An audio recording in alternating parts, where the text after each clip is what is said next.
अब क्या होगा, मैं क्या करूं? कौन मेरा है यहाँ?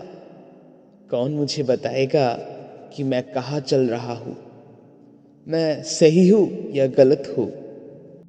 राधे राधे। जीवन में ऐसी स्थिति आती है कि हम निराश, हताश और व्याकुल होकर चिंतित हो जाते हैं। हमें लगता है कि हमारे साथ ही ऐसा क्यों होता है। परंतु ये प्रतिकूलता, विपत्तियां जीवन में इसलिए आता है कि कृपालु भगवान नहीं चाहते हैं कि उनके चाहने वाले प्रेमी भक्त संसार रूपी माया जाल में फंस जाए। क्योंकि वास्तविक सुख संसार में है ही नहीं। ऐसी स्थिति में अगर ध्यानपूर्वक सोचे तो देखेंगे ये भगवान का अपार कृपा है। एकमात्र कृपा ही जीवन को बदल देता है। कभी कभी हम देखते हैं कि परिवार में सब व्यवस्था ठीक ठाक है, सुंदर परिवार है, अर्थ की अच्छी व्यवस्था है और जैसी भक्ति करनी चाहिए वैसी भक्ति भी कर रहे हैं।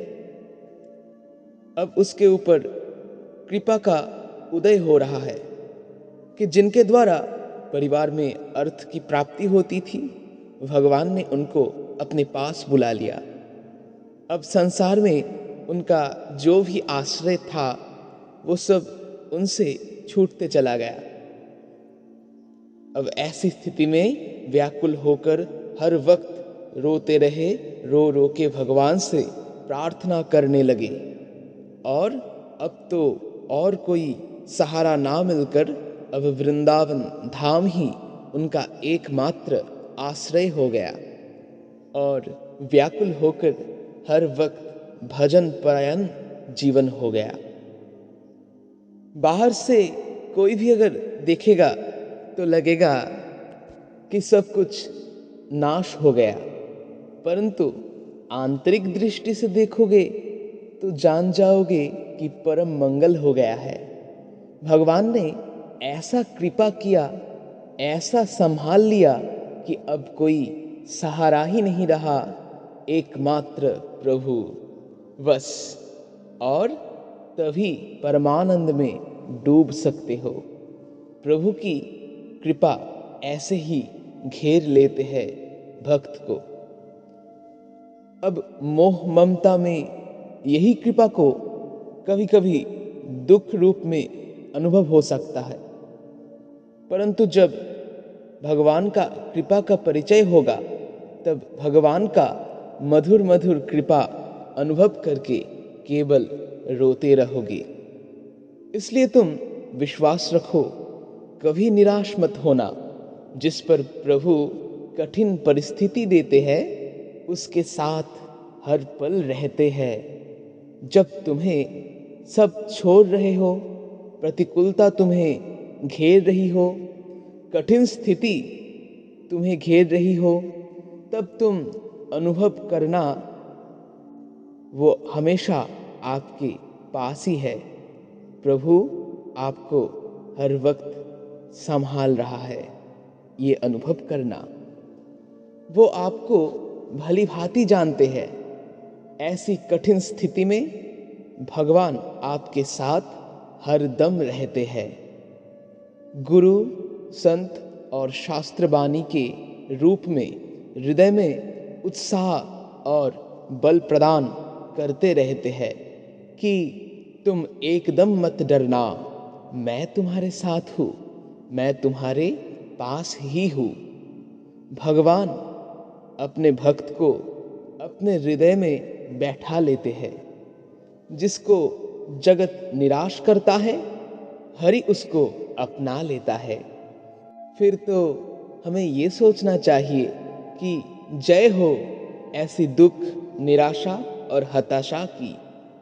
अब हमें खूब सावधान हो जाना है कि धन की प्राप्ति, कीर्ति, सम्मान की प्राप्ति, सफलता में कभी भी ये मत सोचना कि ये भगवत कृपा है। ऐसा अनुभव बिल्कुल ना करें। अभाव, दुख, दीनता, निंदा, असम्मान अगर हर वक्त आए तो इसे आदर पूर्वक स्वीकार करें, क्योंकि ये भक्त के लिए परम मंगलकारी है। भगवान अपने प्रियजनों को कभी भी धन, कीर्ति, यश रूपी मायाजाल में नहीं फंसने देते। भक्त का चित्त जब भगवान से जुड़ जाता है तो स्वयं भगवान ही भक्त का यश, महिमा प्रकाश कर देते हैं। जगत के समस्त सम्मान, सुख, संपद भक्त के चरणों में गिरते हैं, परंतु भक्त उसका आदर नहीं करता है। भक्त का महात्मा बुद्धि भगवान में ही रहते हैं। इसलिए निंदा, अपमान, अकीर्ति, अभाव, दुख, दीनता ये सब कुछ भगवान का अपार कृपा ही है। इसको स्वीकार कीजिए और ये है भगवान का कृपा। अब देखो, सोचो, अनुभव करो हमारे ऊपर भगवान की कितनी कृपा है। अगर हमें ये लगने लगे कि अमुक प्रकार के सुख मिल जाता, अमुक प्रकार की सुविधा मिल जाती, ये भोजन ये पद्धति से मिल जाता, ऐसे ऐसे लोग हमसे मिलने आए और भी अन्य अनेक सुविधा हमें मिलने लगे, और अगर हम इसे यदि भगवत कृपा समझे तो ये बहुत बड़ी भूल है। जब कोई भी आपका आदर सम्मान से बुलाए या सम्मान करे तो आपकी दृष्टि और सोच में भी वो नहीं आना चाहिए। जब हृदय में निंदा करने वाले का और प्रशंसा करने वाले का दोनों के प्रति भगवत भाव के सिवा अन्य कोई भाव ना हो तो अवश्य जान लेना कि अब कृपा प्रकाशित हो रहा है। भगवान जब ये देखते हैं कि हमारे भक्त का अहंकार बढ़ रहा है, तब भगवान बिना कारण, बिना किसी अपराध के ऐसा जाल वो रचते हैं कि उपासक का अपमान और निंदा होती है। और यही भगवान की अहेतुकी अपार कृपा है। हम ऐसी कृपा को नहीं पहचान पाते हैं। आपको लगेगा कि मैंने क्या किया, कैसा अपराध किया, कुछ भी तो नहीं किया, क्यों लोग मुझे गाली दे रहे हैं, क्यों मुझे निंदा अपमान कर रहे हैं, क्यों मैं ये सब सहन करूं? कुछ नहीं।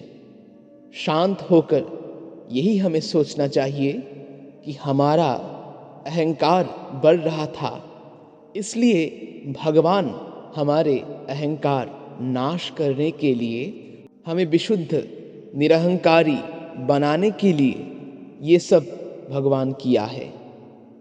और यही भगवान की बहुत बड़ी कृपा है, पर हमें ये समझ में नहीं आ रहा है। अब तुम्हारे ऊपर निंदा रूपी कृपा होगी और निंदा उसी से करवाएंगे जिससे प्रतिष्ठा होने की संभावना है।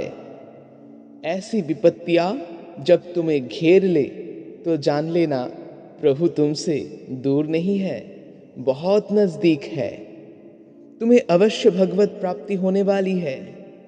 प्रभु जिससे प्यार करते हैं उसको अपने समान बना लेते हैं।